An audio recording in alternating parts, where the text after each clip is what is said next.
कैसे हैं आप लोग। और मैं मनीष कुमार फिर आप लोग के सामने हूँ। और आज हम लोग क्या है, अभी कोऑर्डिनेट ज्योमेट्री के क्लास में, कोऑर्डिनेट ज्योमेट्री का तीसरा क्लास, भूले नहीं ना वो तीसरा क्लास। पिछले क्लास में एप्लीकेशन ऑफ डिस्टेंस फार्मूला हमने सीखा था, तो आइए इस क्लास में देखते हैं क्या सीखते हैं। चलिए, application of distance formula, heading बनाइए, एप्लीकेशन ऑफ डिस्टेंस फार्मूला,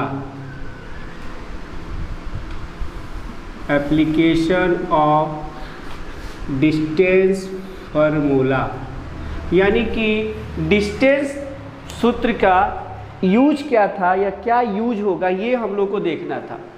तो अगर आपको याद हो तो पीछे वाले क्लास में हमने आपको बेसिक बातें बता चुके हैं।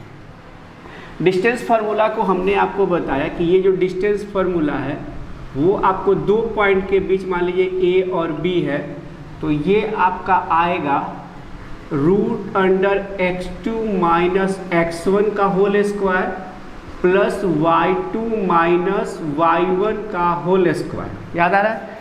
ये डिस्टेंस फार्मूला, ये दो पॉइंट आपके पास अगर a और b हो, a और b, a का कोऑर्डिनेट आप ले लीजिए x1 y1 और b का कोऑर्डिनेट आप ले लीजिए x2 y2। तो इसका ये डिस्टेंस यानी कि ये दूरी का फार्मूला निकालने का आपका कोऑर्डिनेट ज्योमेट्री में ये सूत्र था। अब इसका एप्लीकेशन क्या है, ध्यान से समझेंगे कि इसकी एप्लीकेशन क्या है, कैसे इसको यूज करना है। तो हमने पिछले क्लास में हल्का सा इसका यूज बताया था पिछले क्लास में, लेकिन आज हम लोग इसके और भी डिटेल सीखने का प्रयास करते हैं कि और इसमें क्या हो सकता है। तो आपके पास मान लीजिए कि तीन ऐसे कोऑर्डिनेट दिए हो, गिवन 3 कोऑर्डिनेट्स, नोट में समझिएगा, गिवन 3 कोऑर्डिनेट्स, आपके पास 3 ऐसे कोऑर्डिनेट्स दिए गए हैं, 3 ऐसे कोऑर्डिनेट्स दिए गए। जैसे मान लीजिए एक कोऑर्डिनेट है और उसको हमने x1 y1 माना, b कोऑर्डिनेट है उसको हमने x2 y2 माना, और c कोऑर्डिनेट है हमने उसको x3 और y3 माना।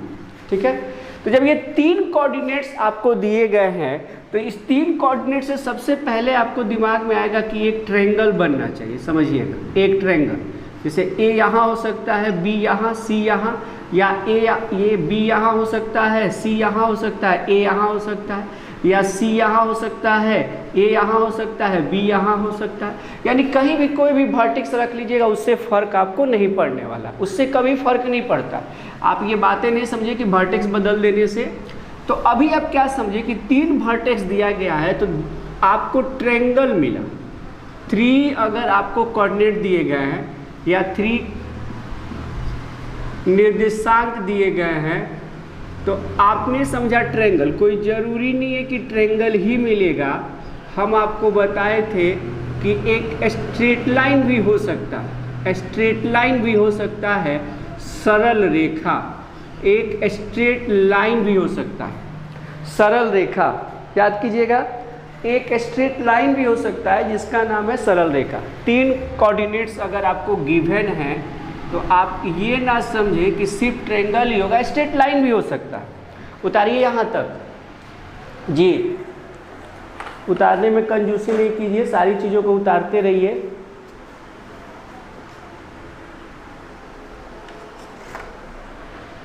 चलिए, उतार लिए होंगे मेरे ख्याल से आप लोग। बोलिए, अगर कोई दिक्कत है तो बताइए कि सर कोई प्रॉब्लम है। नहीं दिक्कत है, बहुत अच्छी बात है कि दिक्कत नहीं हो रही है। तो बढ़ते हैं हम लोग। तो सबसे पहले ये ट्रायंगल कब होगा ये आपको समझना है, फिर स्ट्रेट लाइन समझना है कि सर ट्रायंगल्स कब होगा। यानी 3 वर्टेक्स दिए गए हैं तो ट्रायंगल्स कब हो सकता है और स्ट्रेट लाइन कब हो सकता है। 3 कोऑर्डिनेट्स आपको दिए गए इस फॉर्म में।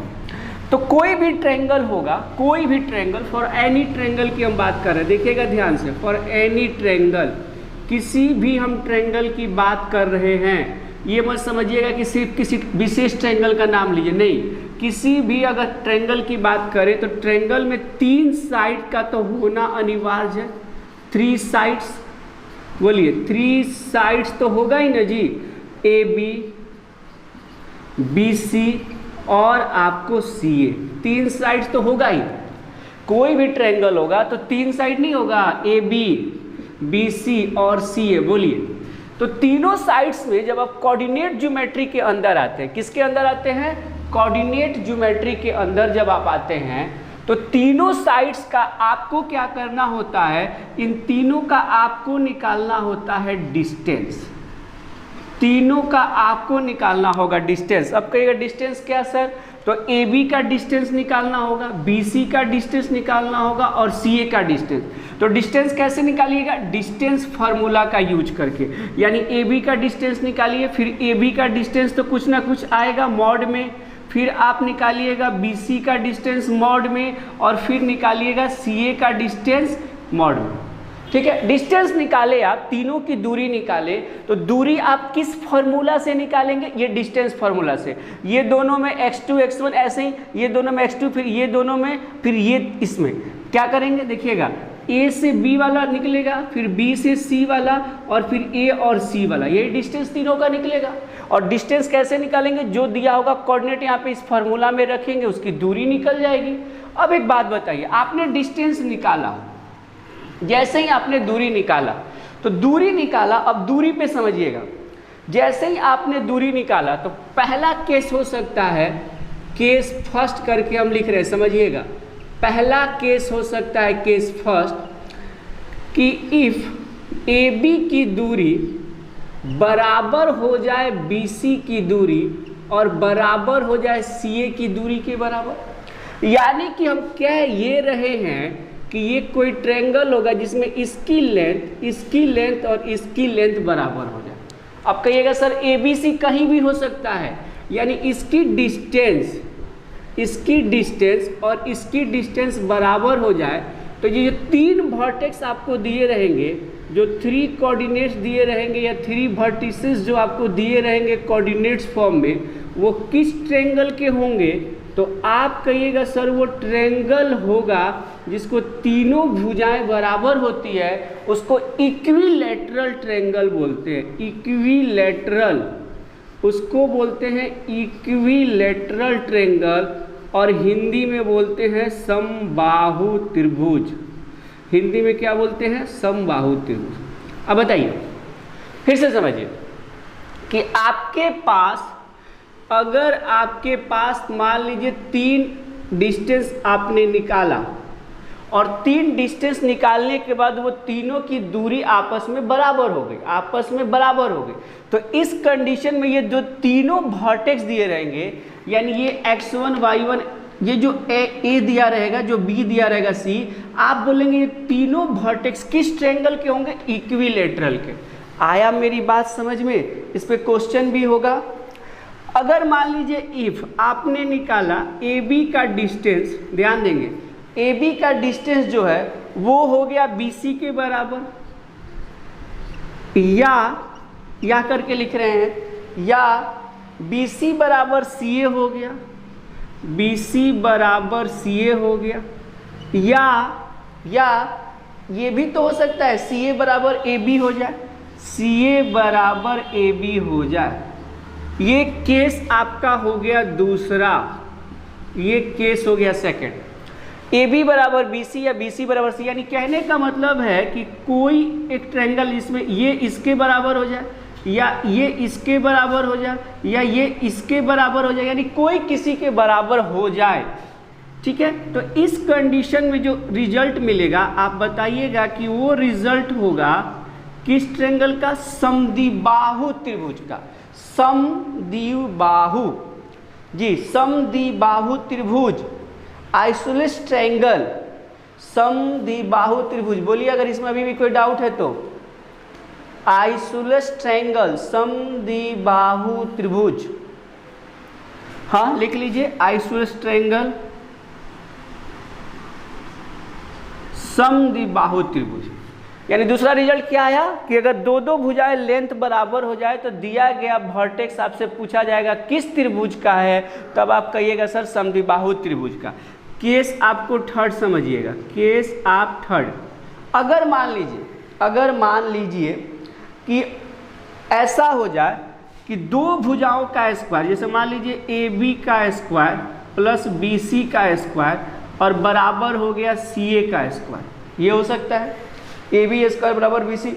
अब इस फॉर्म में कोई ज़रूरी नहीं है कि मान लीजिए कि आपने वर्टेक्स लिया है, यहाँ पे ए एंगल लिया हो, समझिएगा इस बात में, यहाँ पे बी लिया हो और यहाँ पे आपने सी ले लिया हो, तब तो इस कंडीशन में अगर इस कंडीशन को आइएगा तो इस हिसाब से होगा क्या, देखिएगा ए बी का स्क्वायर और प्लस ए बी का स्क्वायर प्लस ए सी का स्क्वायर और बराबर क्या होगा, बी सी के स्क्वायर के बराबर होगा। तो आपके वर्टेक्स लेने के हिसाब से दो भुजाओं का स्क्वायर अगर तीसरे भुजा के स्क्वायर के बराबर होता है, दो भुजाओं के वर्गों का योग तीसरे भुजा के वर्गों का योग के बराबर होता है, तब आप कहिएगा इस कंडीशन में जो रिजल्ट होगा, तब आप बोलिएगा कि सर इस कंडीशन में जो रिजल्ट मिलेगा ट्रायंगल, उसका नाम होगा राइट एंगल ट्रायंगल। हिंदी में समकोण त्रिभुज बोलेंगे बाबू, राइट एंगल ट्रायंगल। ये तीसरा रिजल्ट है, बोलिए तीसरा रिजल्ट है। हाँ, चौथे रिजल्ट पे आइएगा, ये आपका तीसरा रिजल्ट है। हाँ, समझदार हो गए हो तुम लोग। डिस्टेंस फार्मूला का एप्लीकेशन है सब, ये देखिएगा डिस्टेंस फार्मूला का एप्लीकेशन ही चल रहा है अभी, डिस्टेंस फार्मूला का एप्लीकेशन। तीन रिजल्ट आप समझ चुके हैं, चौथे रिजल्ट पे आते हैं। चौथा रिजल्ट क्या कहता है, चौथा रिजल्ट ये कहता है कि अगर मान लीजिए, ध्यान देंगे कि आपने ये, तो आप मान लीजिए कि आपने ऐसे कोई ट्रायंगल्स ले लिए हैं, जैसे यहाँ पे ए है, बी है, सी है, कहीं ए यहाँ भी हो सकता है, ए यहाँ भी हो सकता है, वो तो आपके क्वेश्चन के ऊपर निर्भर करेगा कि कहाँ पे ए है, लेकिन आपको ये कन्फर्म है कि निकालना होगा डिस्टेंस ही। आपको ये हमेशा कन्फर्म रखिएगा, डिस्टेंस ही निकालना होगा और कुछ नहीं निकालना है, डिस्टेंस ही निकालोगे ए बी बी सी और सी ए का, जो हम शुरू में ही लिख दिए हैं कि आप इसका डिस्टेंस ही निकालोगे। आ रही है मेरी बात समझ में कि नहीं। और लंबाई निकालने के बाद जो ट्रायंगल्स का प्रॉपर्टी होता है, अगर वो प्रॉपर्टी ये लंबाई फॉलो कर देती है या उससे मैच कर देता है, तब हम बोलते हैं कि वो ट्रायंगल राइट एंगल होगा या आइसोलेस ट्रायंगल होगा या आपको इक्विलैटरल ट्रायंगल होगा। आ रही है मेरी बात समझ में।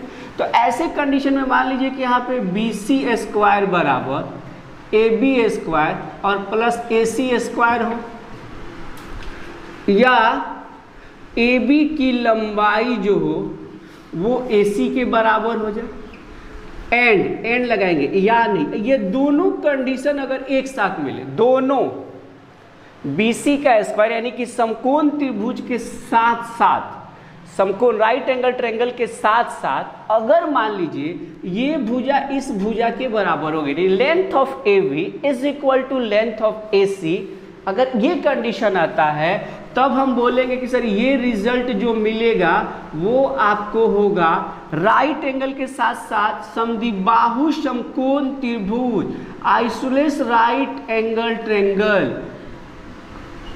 राइट एंगल ट्रायंगल लिख लीजिए, आइसोलेस राइट एंगल ट्रायंगल, समद्विबाहु समकोण त्रिभुज, ये रिजल्ट होगा जी, समद्विबाहु समकोण त्रिभुज। यानी ये हो गया केस चौथा ट्रायंगल से रिलेटेड, केस चौथा हुआ बाबू ये। और कोई चीज नहीं छोड़ेंगे, बस इत्मीनान से बने रहो, बहुत मजा आएगा। ये नहीं कि सर बीच का कोई चीज छोड़ दिया, ऐसा कुछ नहीं होगा।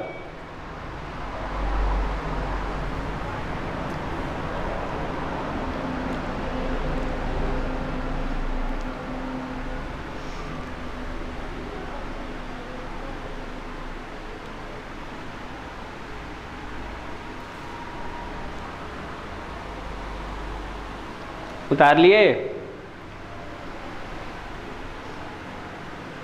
बहुत अच्छी बात है। यानी आप यहाँ तक चीज़ें समझ चुके हैं कि सर कौन सा ट्रायंगल होने के लिए कौन सी क्राइटेरिया फॉलो करानी है। आ रही है मेरी बात समझ में? यानी कोऑर्डिनेट आपको 3 दिया होगा, ऐसे यहाँ पे कोई 3 4 5 6 नंबर दिया होगा, तो डिस्टेंस फार्मूला का यूज करके इसमें से जो 4 में से जो केस आ जाएगा तब हम बोलेंगे कि दिया गया ये वर्टेक्स उस ट्रायंगल का होगा। चलिए आगे बढ़िएगा।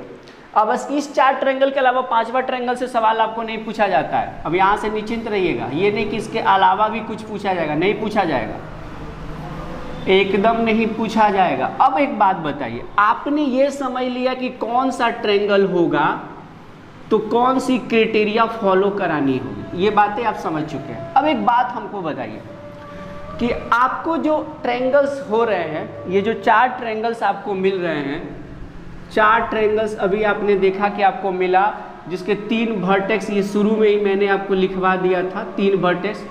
अब आप 3 वर्टेक्स से एक नया चीज़ सीखिए कि ट्रायंगल का एरिया निकालना। इसी ट्रायंगल के एरिया से जब एरिया ऑफ ट्रायंगल 0 हो जाएगा तब आपको स्ट्रेट लाइन मिल जाता है। हम शुरू में ही बोले थे ना कि 3 वर्टिसेस से जरूरी नहीं है कि वो हमेशा ट्रायंगल ही देगा, कभी कभी स्ट्रेट लाइन यानी कि कोलिनियर भी मिल सकता है, संरेखीय जिसको आप बोलते हैं। तो मेरी बातों को गौर से फिर समझिए कि वो कब मिलेगा, यानी स्ट्रेट लाइन कब मिलेगा। तो आइए हम बताते हैं।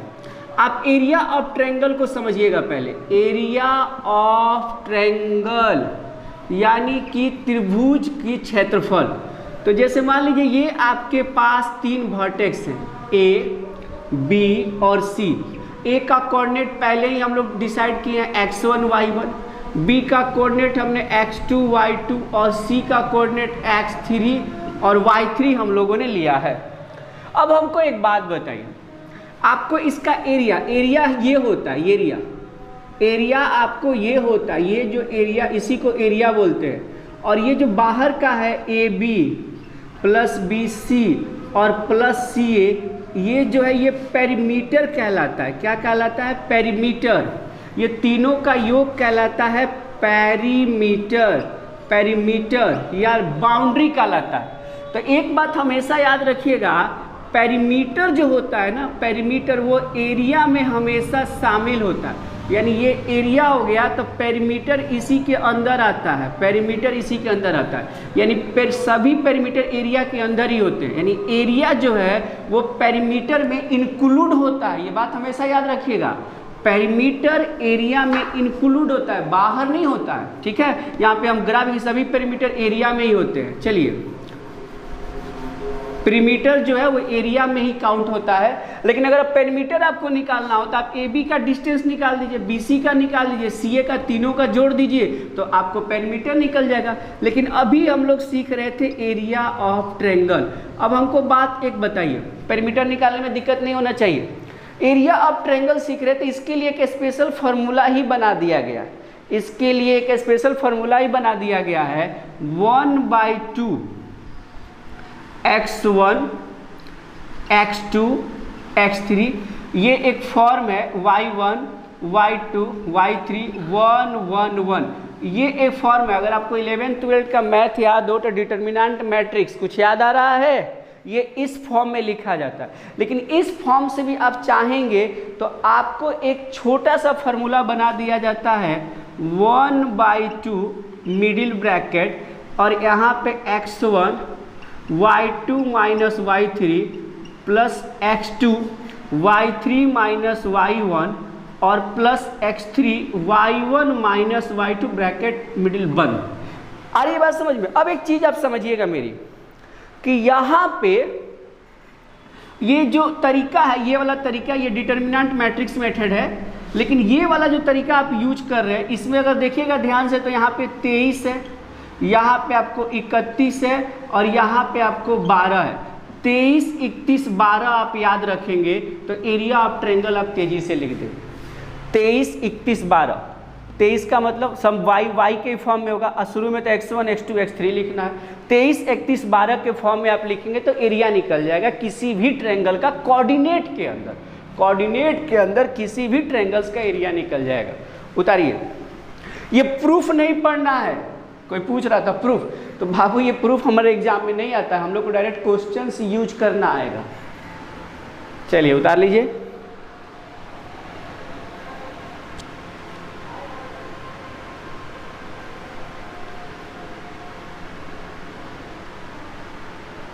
जी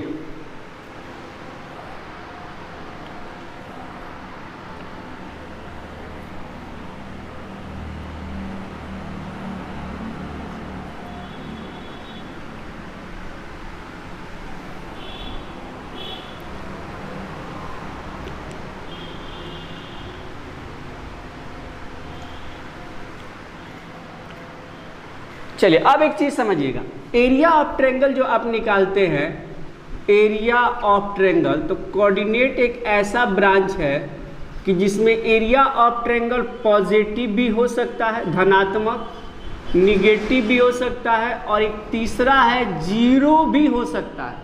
अब कहेगा सर ये क्या मजाक है जी, एरिया ऑफ ट्रायंगल इसकी वैल्यू कभी कभी जीरो भी हो सकती है मेरे दोस्त। हाँ, निगेटिव होगा तो आप पॉजिटिव में कन्वर्ट कर दीजिए, क्यों? क्योंकि मॉड यहाँ पे लगा ही हुआ है। तो एरिया ऑफ ट्रायंगल एक कोऑर्डिनेट में ही ऐसा ब्रांच है, इन कोऑर्डिनेट के अंदर ध्यान से देखेंगे कि सर ये ऐसा ब्रांच है जिसके अंदर एरिया पॉजिटिव भी होगा, निगेटिव भी होगा और जीरो भी होगा। तो निगेटिव है तो पॉजिटिव में कन्वर्ट कर देंगे। उसके लिए कोई मान लीजिए निगेटिव में यहाँ पे आ गया -25, तो आप उसको पॉजिटिव 25 लिख दीजिए, नो डाउट। आपको मान लीजिए -50 आ गया तो आप +50 लिख दीजिए। लेकिन अगर जीरो आ गया, देखिए जीरो आएगा, इसमें एरिया ऑफ ट्रायंगल जीरो होंगे। नोट में यहाँ पे लिखते हैं कि if area of triangle zero हो गया, if area of triangle zero हो जाए, एरिया ऑफ ट्रायंगल आपका जीरो हो गया, ये बड़ा इंपॉर्टेंट बात है कि एरिया ऑफ ट्रायंगल जीरो हो गया, तो आपको रिजल्ट जो बताए कि यहाँ पे रिजल्ट आपको ट्रायंगल नहीं मिलेगा, यहाँ पे रिजल्ट आपको बता दें तब आपको ट्रायंगल नहीं मिलेगा, इसको काट दीजिए। तो रिजल्ट क्या प्राप्त होगा? स्ट्रेट लाइन, और स्ट्रेट लाइन का जो फॉर्म होगा उसी को यहाँ पे हम लोग बोलते हैं कोलिनियर, कोलिनियर बोलते हैं, कोलिनियर यानी हिंदी में संरेखीय बोलते हैं। उतारिए, कोलिनियर।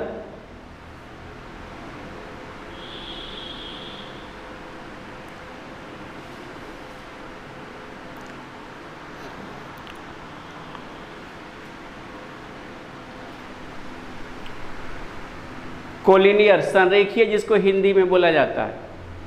कब? जब एरिया ऑफ ट्रायंगल जीरो होगा तब। ऐसा नहीं कि कहीं भी आप कर दिए, ऐसा नहीं समझेंगे। एरिया ऑफ ट्रायंगल जीरो होगा तभी।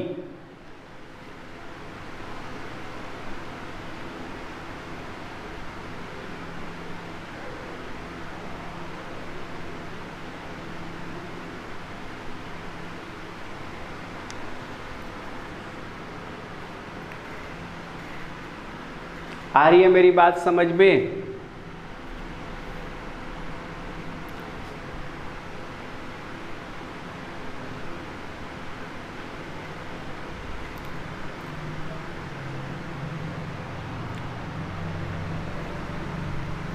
हाँ, जब एरिया ऑफ ट्रायंगल जीरो होगा तो आपको उस ट्रायंगल नहीं मिल पाएगा। ये चीज़ें ट्रायंगल ना होके तब वो कोलिनियर इस फॉर्म में मिलेंगी। ए बी सी कहीं हो सकता है, ए यहाँ, बी यहाँ, सी यहाँ कहीं हो सकता है, यानी कि स्ट्रेट लाइन मिल जाएगा। तो एरिया ऑफ ट्रायंगल इस तरह निकालेंगे। निकालने के बाद देखिए जैसे ही जीरो आ गया तो ये एक चीज़ और यहाँ पे आप समझ लीजिएगा कि जब आप स्ट्रेट लाइन होता है तो ए बी का स्लोप, बी सी का स्लोप और सी ए का स्लोप आपस में बराबर होता है। अब कहेगा सर ये स्लोप क्या है? तो आगे आ रहे हैं। हाँ, थोड़ा सा बहुत अच्छी बात है, थोड़ा सा आप बना के रखिए, एकदम आगे आएंगे। तो स्लोप ए बी का स्लोप वही होगा जो बी सी का स्लोप होगा, और सी ए का स्लोप, तीनों का स्लोप आपस में बराबर होता है तब वो स्ट्रेट लाइन हो जाती है। स्लोप का हिंदी होता है परवंता, परवंता। तो स्लोप की चर्चा हम आगे करेंगे। अभी आपने क्या सीखा? आपने जो स्टार्ट किया था टॉपिक, फिर से समझ लीजिए कि 3 कोऑर्डिनेट्स से आपने स्टार्ट किया कि 3 कोऑर्डिनेट्स दिए जाए तो आपसे पूछे जाते हैं कि वो किस ट्रायंगल्स का होगा। राइट एंगल्स ट्रायंगल्स होगा, इक्विलेटरल होगा, आइसोलेस ट्रायंगल होगा, किसी ना किसी ट्रायंगल्स का तो वो जरूर होगा। आ रही है बातें समझ में? किसी न किसी ट्रायंगल्स के तो वो जरूर होंगे। बोलिए। यहाँ तक कोई डाउट है तो बताइए, ट्रायंगल्स में कोई डाउट नहीं है? तो चलिए ये आपका थ्योरेटिकल पार्ट हो गया। प्रॉब्लम के लिए तो हम लोग मिलेंगे ही, प्रॉब्लम्स तो अभी शुरू ही करना है। थ्योरेटिकल्स पार्ट अभी पढ़ रहे हैं आप लोग, प्रॉब्लम्स का PDF अपलोड भी किया जाएगा, तनाव नहीं लेंगे आप लोग। हाँ, तनाव बड़ी जल्दी लेते हैं आप लोग, ऐसा मत कीजिए बाबू कि तनाव ले लिए। तो इसी के आधार पे अब आपके पास 4 कोऑर्डिनेट्स दिए रहेंगे, ABCD करके 4 कोऑर्डिनेट्स दिए रहेंगे।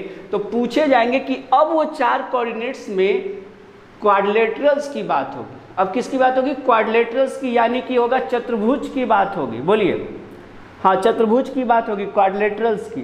तो अब आपका हेडिंग होगा कि गिवन 4 वर्टिसेस या गिवन 4 कोऑर्डिनेट्स, दिए गए 4 निर्देशांक हो तब कौन से चतुर्भुज प्राप्त होंगे, ये हम लोग को सीखना है। तो चलिए उसको जस्ट अगले क्लास में सीखते हैं। Thank you.